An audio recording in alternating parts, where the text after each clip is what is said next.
Your fall on grandstand in last year's Apprentices Cup looked particularly nasty. Can you take us through the injury and your recovery period?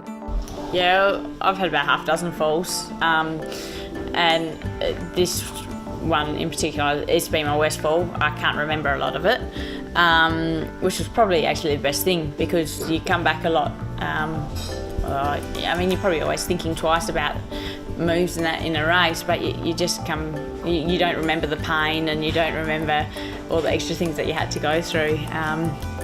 But because I've broken my ankle before, and it was a re-break, but I got back in 2 months, which was a good effort. They said they were sort of working on 3 months, so I was pretty happy to get back in 2 months, start back in the saddle, and then I got back race riding in about 2.5 months.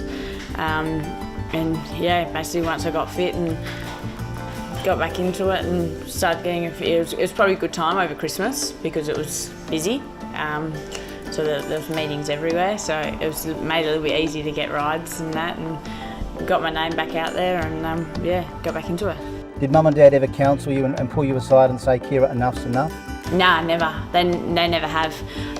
When I first wanted to sign up, they were basically, they knew what the industry's like, and been in it a long time, and I had never really been involved in it a lot because I was more out doing the eventing and stuff like that, and Dad only had a couple of racehorses, so I just strapped those couple of racehorses. I'd never really seen the inside information about how hard it sometimes can be, but no, they just kept supporting me. They probably didn't really want me to do it early days, but they never said no. They just kept supporting me throughout it, and they've looked back on what I've done. They've been fantastic.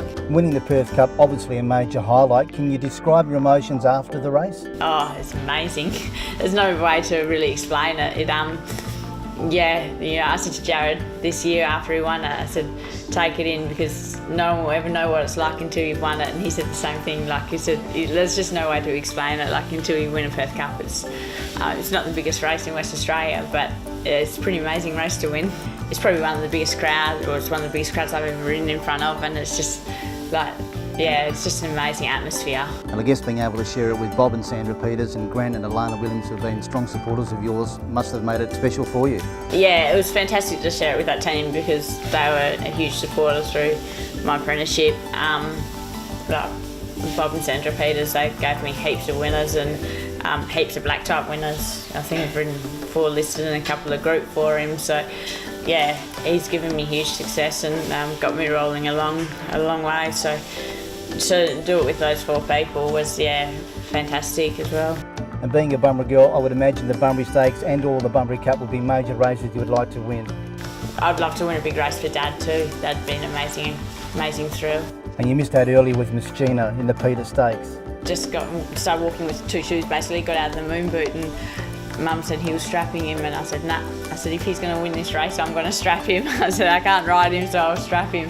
And yeah, it was fantastic for Dad, like obviously his first group, or his first black type win, and to be a group race. And hopefully this horse will go on through the winter, and hopefully I'll be on him and he'll be winning more, because he's my favourite horse, and the best horse we've ever had through this stable. So yeah, it'd be fantastic.